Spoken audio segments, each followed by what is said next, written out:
At a remote branch of a major corporation in Ohio, a young black woman named Elise goes undercover as an intern to uncover the true state of the company. But she quickly encounters a wall of racism, barred from using the staff lounge, insulted, and ordered around by a senior manager who turns out to be the architect of the toxic system. When the truth is revealed, she exposes him in front of the entire company. Those involved are held accountable. Before we dive into this story, let us know where you're watching from. We love to hear your thoughts. The summer heat in Youngstown, Ohio, clung to the air like a damp blanket, heavy, sluggish, and relentless.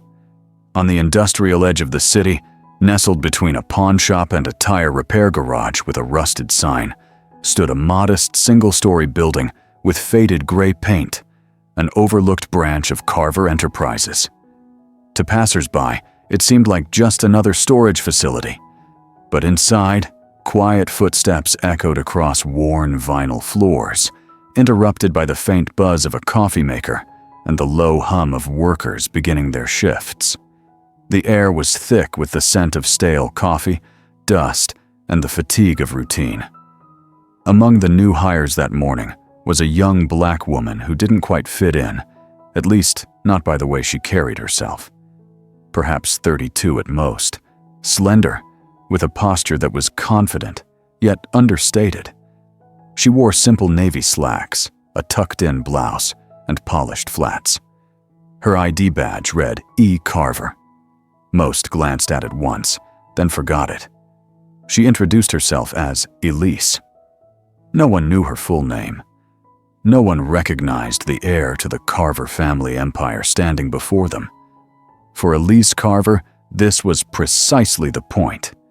In less than 2 weeks, she was set to assume the role of president and future chairwoman of Carver Enterprises, a multi-generational leader in logistics and technology, founded by her grandfather and expanded into a global brand.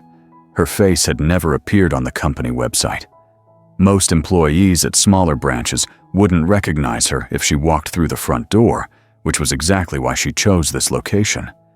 This wasn't about press releases or corporate fanfare. Elise wanted the truth, unpolished and unfiltered. She needed to understand what her employees faced, not through polished reports or executive summaries, but through locker room chatter, subtle tensions, and the unspoken gaps in company policies. So, she chose to blend in, slipping into one of the company's smallest, most remote branches as a summer intern. No private jet, no media, just her, a notebook, and a resolve to see the business from the ground up.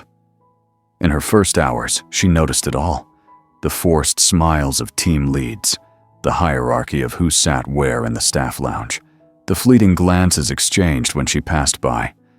She wasn't met with outright hostility yet, but she sensed it. The chilly distance, the hesitation when she spoke, the way the manager's eyes narrowed when he saw her taking a seat near the reception desk. But this wasn't the moment to act. Not yet. Elise wasn't there to command. She was there to observe, to grasp what it truly meant to work in a system built under her family's name. And beneath the surface, something already felt off. The first incident occurred late in her first week. Elise had just finished sorting a stack of inventory logs when she asked a nearby coworker, a young white man named Ethan, where the staff lounge was. He gestured vaguely toward a hallway, then added casually, "But don't use the one by the main office. That's not for you." He didn't elaborate, but the pause hit hard, and the way his eyes flicked downward spoke volumes. Elise stared at him for a moment, but Ethan was already turning away, either embarrassed or indifferent. She couldn't tell. She headed toward the lounge near the warehouse, as he'd implied. The corridor was cramped and reeked of damp concrete. The floor tiles were chipped and discolored. There was no sign on the door, no indication it was even functional. But when she opened it, she found a flickering fluorescent light, a stained sink, and a folding chair propped against the wall. The air was musty, heavy, neglected. Her stomach churned, not just from the conditions, but from what they signified. She leaned on the sink and stared at her reflection in the cracked mirror. The woman looking back wasn't Elise Carver, corporate heiress. She was just another black intern, unseen and expendable in a place that had no interest in knowing her name, let alone her story. Later that day, during a brief break, she approached the coffee station near the main lounge area. A small group of employees, white, middle-aged, stood nearby, sipping drinks, checking phones. She didn't speak, just reached for a paper cup. Before her hand could touch it, a sharp voice cut through. "That's for staff only." Elise turned. The man speaking was tall, maybe mid-50s, flushed, wearing a dress shirt and tie that strained at his midsection. His name tag read, Vernon Caldwell, Operations Manager. His eyes held no malice, just conviction, as if he'd said these words countless times without challenge. "I'm staff," Elise replied calmly, her hand still on the cup. "Interns don't count. Company policy." He took a sip of his own coffee, unfazed, then smirked. "Didn't they cover that in orientation?" A few others chuckled, not harshly, but dismissively, as if she were a kid trying to act grown. Elise didn't respond. She stepped back and returned to her corner of the building, her fists clenched just enough to leave marks in her palms.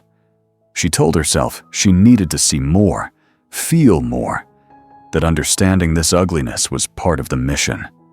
But no training, no memo, no boardroom briefing could have prepared her for the weight of navigating it in someone else's shoes. The days that followed made the pattern undeniable. In morning briefings, black employees were rarely addressed directly. Instructions were vague, and when errors occurred, as they often did, blame was swift and public. "Elise, the warehouse shelves weren't restocked properly last night," Karen snapped one morning, tossing a clipboard at her feet. "You've got to keep up." "But I wasn't on inventory duty," she began. "Well, someone has to do it," Karen cut in. "We all have to pull our weight." The word "we" stung like a slap. Then there were the tasks, always heavier, always less significant. She watched as Jamal, a sharp black man with an MBA and years of experience, was told to scrub scuff marks off the warehouse floor, while a new white temp was invited to sit in on management meetings. She overheard the hushed tones used when discussing them, never loud enough to confront, but always within earshot. Words like lazy, entitled, always whining, peppered conversations about schedules, raises, rules. During lunch one day, eating alone, she overheard a white supervisor joking with a colleague about how diversity mandates complicated hiring and how it was simpler to assign certain folks to manual tasks and call it progress. Elise stared at her sandwich, her appetite gone. These weren't just stray remarks. They were part of the framework, unspoken rules, subtle codes. She noticed it in the building's layout too. The main offices, well-lit and climate-controlled, were locked behind keycard access, separate from the warehouse where most black staff worked. The supply room, where she spent hours restocking, was stifling, with no airflow. The water fountain was positioned just out of reach of that area, as if even a drink was something to be earned. That evening, walking to the bus stop under a fading amber sky, Elise sat on a weathered bench and closed her eyes. She thought of her mother's words. "You can't fix what you don't feel, and you can't feel what you don't see." Elise was beginning to grasp the depth of that truth. She had come here seeking data, insights, a leader's perspective. What she found was something rawer. This wasn't just a poorly run branch or a few prejudiced managers. It was a rot in the foundation, cloaked in glossy PR and mission statements. And the people suffering? They didn't complain. They endured. Because that's what you do when you know no one's listening. Elise couldn't reveal herself yet. The timing wasn't right. She didn't know who to trust. who might be watching, or how far the corruption reached. But the burden of her silence grew heavier each day. As she stared at the flickering streetlight above, cracked sidewalks and sun-bleached pavement, one question echoed in her mind, louder than all the cruelty she'd witnessed. How long had this been allowed to continue? The following Monday, the sky was heavy with clouds when Elise stepped off the bus. Her steps hit the pavement with the same quiet determination that had carried her through the past 2 weeks. She no longer flinched at the sting of whispered slurs or the sound of doors locking as she passed. The shock had dulled. What remained was focus, sharp, cold, deliberate. She had seen enough to confirm the rot, but now she needed to prove it. Every hostile glance, every insult was meaningless unless it was documented, undeniable, irrefutable. People like Vernon Caldwell didn't fall from gossip. They fell from evidence. Inside the building, little had changed on the surface. The same bitter coffee smell, the same tired jokes floating down the halls. Elise nodded her usual greetings, kept her smile polite, eyes slightly lowered. Invisibility had become a tool, a shield. She moved through her tasks with quiet precision, never drawing attention, never missing a detail. But in her left pocket now sat a voice recorder, small as a key fob, hidden beneath a folded tissue. She activated it as soon as she crossed the threshold. The first few days of recording yielded little. Most people saved their venom for private moments, backroom talks, or muttered asides. But Elise had learned their patterns. She knew when Karen would pull new hires aside to lecture them on respecting the hierarchy, a euphemism for staying quiet. She knew when Vernon held his private coaching sessions with interns, pulling them into his office for off-the-record meetings that never appeared in HR logs. It was during one of those sessions that she caught her first solid lead. She was restocking printer paper near the copy room when Vernon's voice drifted through the slightly open office door. No, listen. I don't care what her resume says. She's here to sweep. That's what we use them for. You think corporate actually checks? Please. All they want is a few black faces in the diversity report. That's it. The intern he was addressing, Noah, fresh from college, eager and visibly nervous, mumbled something inaudible. Vernon laughed.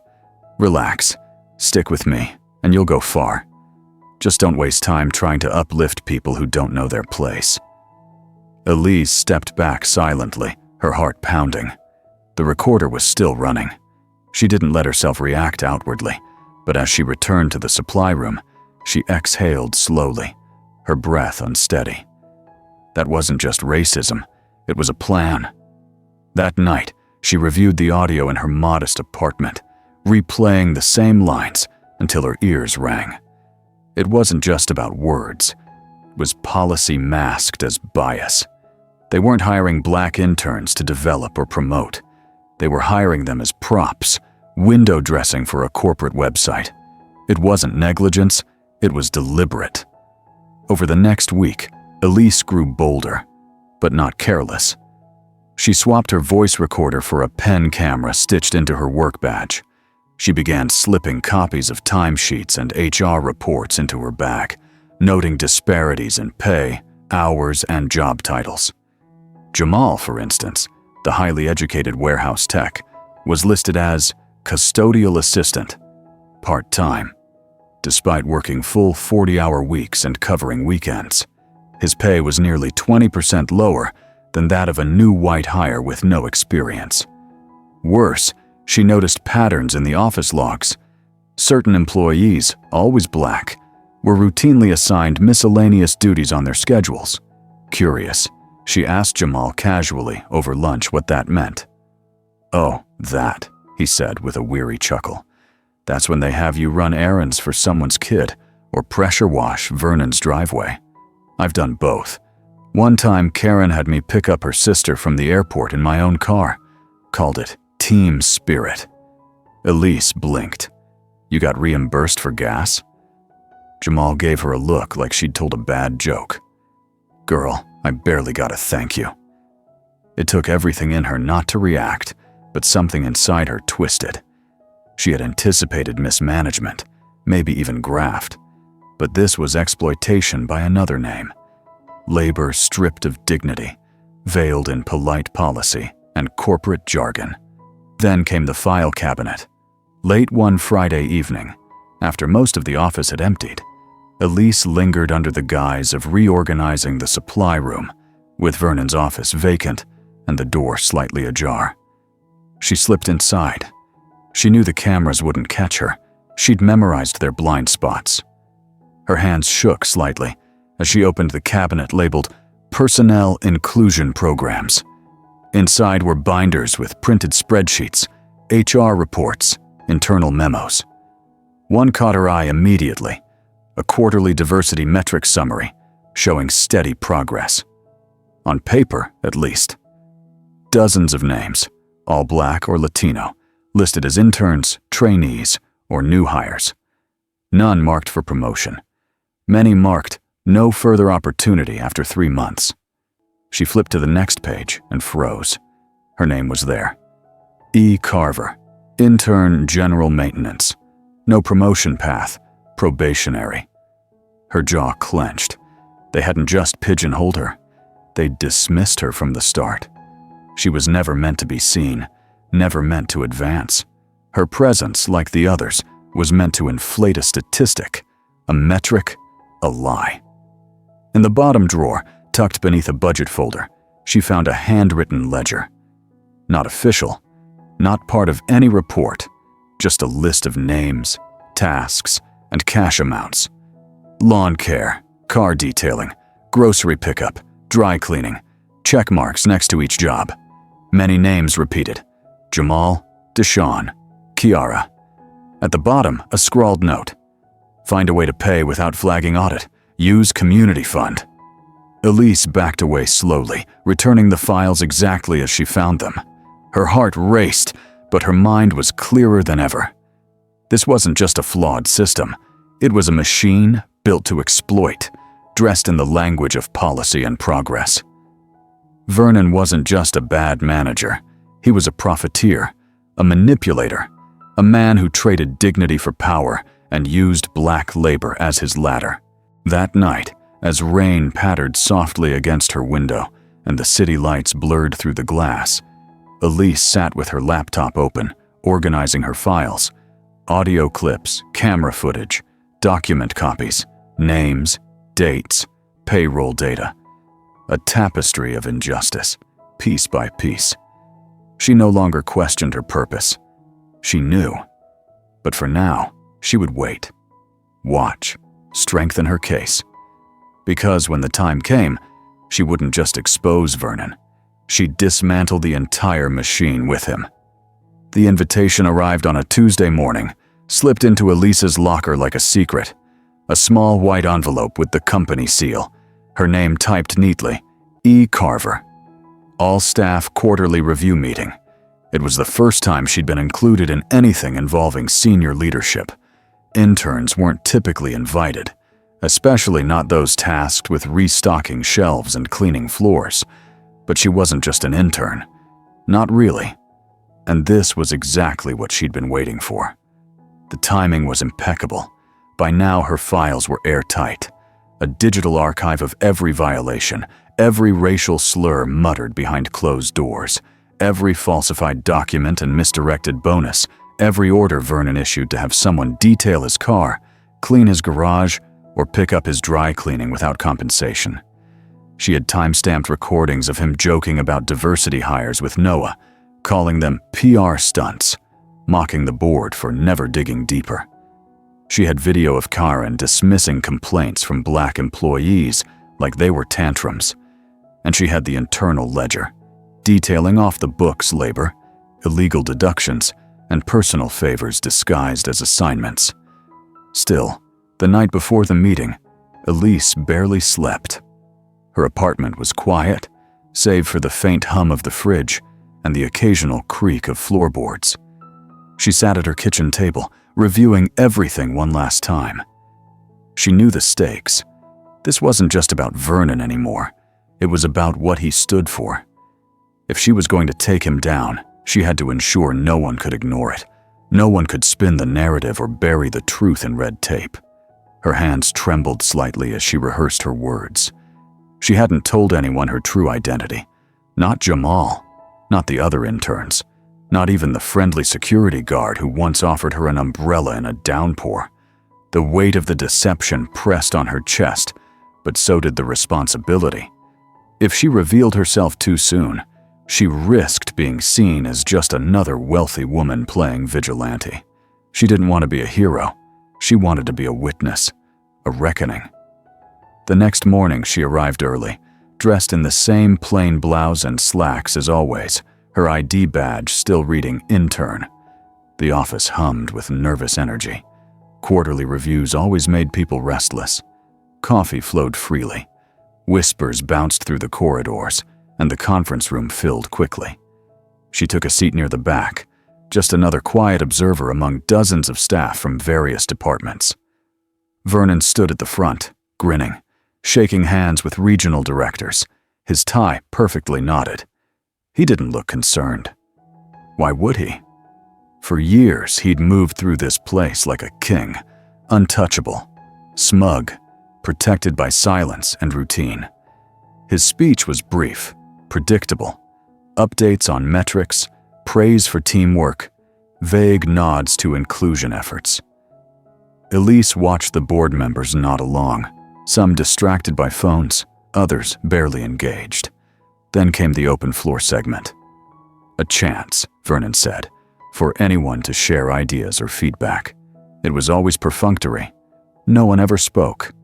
But today, someone did. Elise stood up.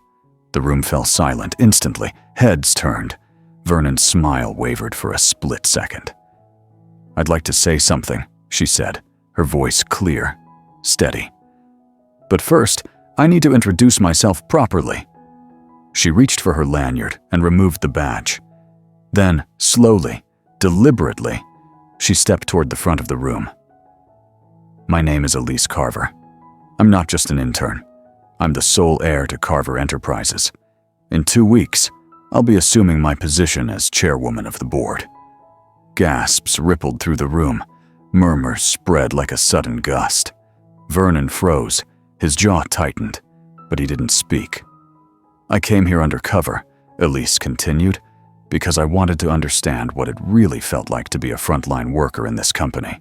I wanted to see how our values play out, not in mission statements, not in reports, but in the daily lives of the people we rely on." She pulled a small remote from her pocket and aimed it at the screen behind her. The projector flickered to life. The first clip played. Vernon's voice, unmistakable. "She's here to sweep." That's what we use them for. The silence in the room turned razor sharp. The next video showed Karen scolding Kiara for asking to use the office microwave. Then came the spreadsheet of falsified reports, the audio of interns being denied advancement, the footage of Jamal pressure washing Vernon's driveway on a Saturday morning. Elise watched the board's faces shift from confusion to unease to disbelief, then anger. Some whispered. Others stared at Vernon, who had now turned pale, his lips slightly parted, a tremor in his hands. He looked smaller than before, diminished, exposed. "I have documented months of evidence," Elise said, "not just of racism, but of labor violations, financial fraud, and deliberate misrepresentation of employee roles to deceive this company. Mr. Caldwell has not only abused his power, he has betrayed the very core of what this organization claims to stand for." She turned to face the room fully now. "To the employees here, who've been silenced, humiliated, and overlooked, I see you. I've walked your halls.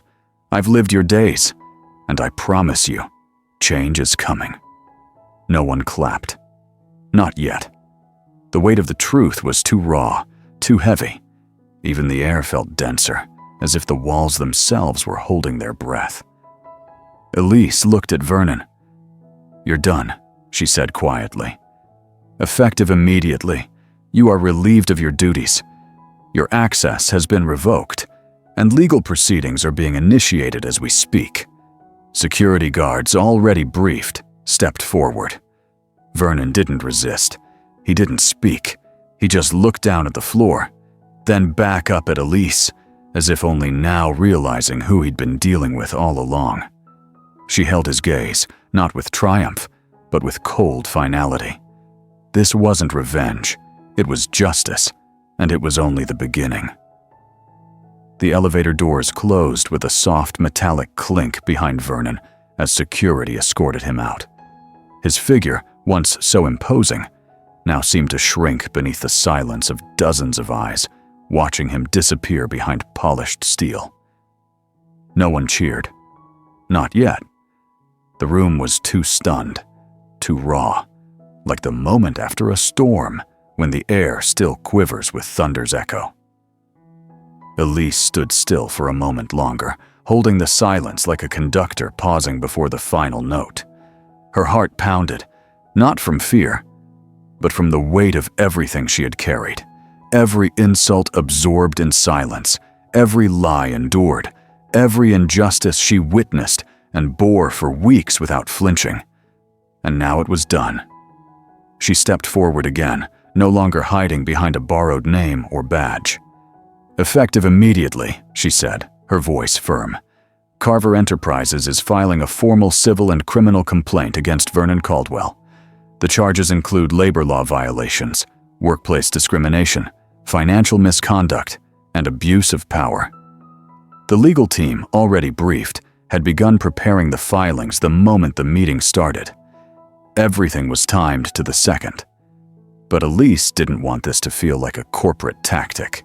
She wanted it to resonate. Turning toward the employees seated before her, many of whom still looked stunned, she continued. "This company was founded by a man who believed in dignity through work. That belief was passed down to my mother, and now to me. But somewhere along the line, that belief got lost in bureaucracy, ambition, and silence. That ends today." Her eyes scanned the crowd and found Jamal, seated at the back. He sat rigidly, hands clasped tightly, his brow furrowed as if bracing for disappointment. Elise's voice softened. "To those of you who were told you weren't enough, who were made to feel less than, your time of silence is over. No one should work in fear. No one should be used and discarded."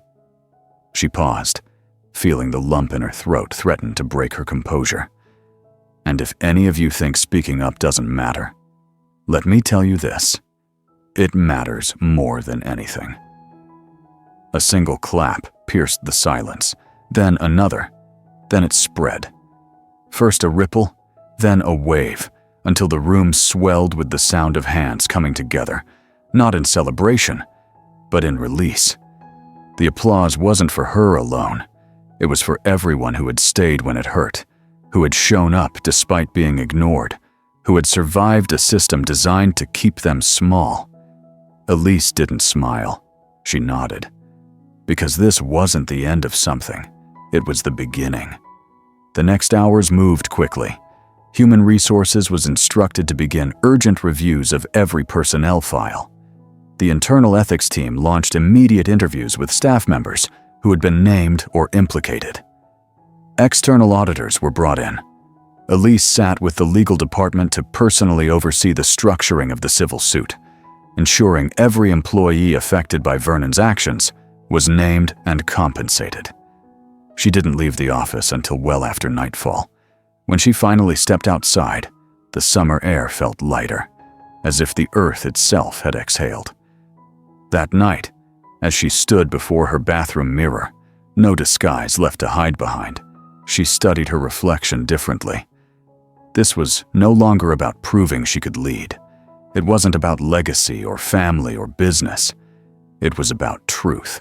Power meant nothing if it wasn't used to lift others. And today, she had chosen to lift. The following week, a company-wide address was live-streamed across all Carver Enterprises branches. Elise, now formally introduced as chairwoman, stood before the camera without a teleprompter. Her voice was steady, her message clear. She outlined what had happened. She didn't shield the company's image. She didn't soften the story. She named what had been done, who had done it, and why it was unacceptable. She announced sweeping reforms, the creation of an independent equity board with real enforcement power, an anonymous whistleblower hotline staffed by third-party advocates, mandatory anti-discrimination training, and a full audit of labor practices across all locations. But most importantly, she invited people to speak. "Silence feeds injustice," she said, "but your voice, your courage, can break it." And they did. Messages flooded in from across the country. Some were stories of similar treatment, stories that pained her to read but needed to be told. Others were simple thank you notes from interns, from custodians, from people who'd never imagined the person at the top might care about the bottom. Elise read them all. She responded to as many as she could, sometimes late into the night, her laptop screen casting a soft blue glow across her quiet apartment. A few weeks later, she returned to the same branch where it all began, not undercover this time. She wore a tailored charcoal suit and low heels, her badge now bearing her full name and title. As she walked through the building, the atmosphere was different. People met her gaze. Some smiled, some nodded, and some, like Jamal, stopped her in the hallway. "I don't know what to say," he murmured, his voice low, heavy with something between gratitude and disbelief. "You don't have to say anything," Elise replied gently. "You were never the one who needed to explain." Before she left, she called a final meeting. Not formal, not recorded, just her and the staff. She didn't give a speech. She listened. She took questions.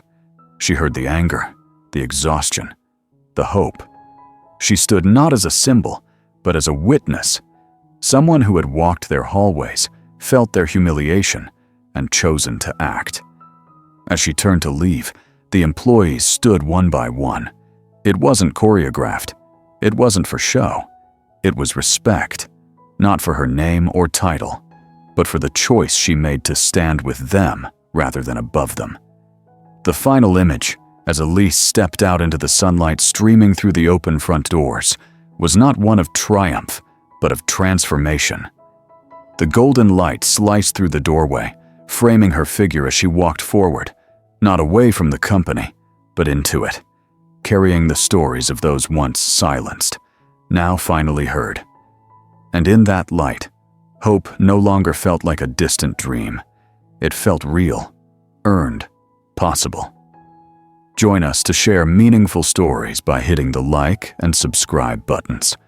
Don't forget to turn on the notification bell to start your day with profound lessons and heartfelt empathy.